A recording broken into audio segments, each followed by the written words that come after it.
Turkey-US relations seem to be diving to a new low, with Donald Trump announcing plans to sanction Ankara, one of its key NATO allies. Washington says the Turkish offensive against Kurdish fighters in northeastern Syria is jeopardizing civilian lives and risks a resurgence of Islamic State. At the same time, the Pentagon's head is going to Brussels to push NATO members for a unified response. Turkey's unilateral action was unnecessary and impulsive. President Erdogan bears full responsibility for its consequences. The bilateral relationship between our two countries has also been damaged. I plan to press other NATO allies to take collective and individual diplomatic and economic measures in response to these egregious Turkish actions. Some alliance members have already voiced concerns over Turkey's actions in Syria, cutting arms sales to Ankara and demanding a stop to the offensive.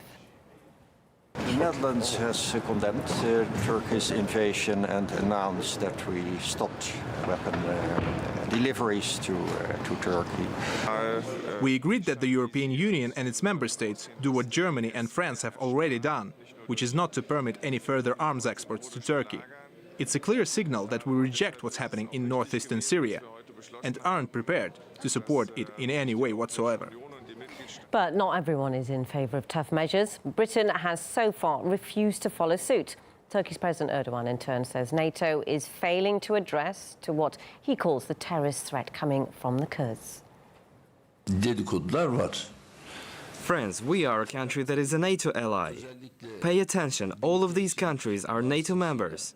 NATO has an Article 5. We are right now under the pressure of a terrorist organization. Who should they side with? They should stand with us. Will you side with a NATO ally or against NATO itself, which has a mission against terrorist organizations? Who will you side with? With terrorists? Of course they cannot answer. There are certainly different interests among the NATO members in this region. Turkey has the strong interest to take the northern margin of the northeastern Syrian region under control.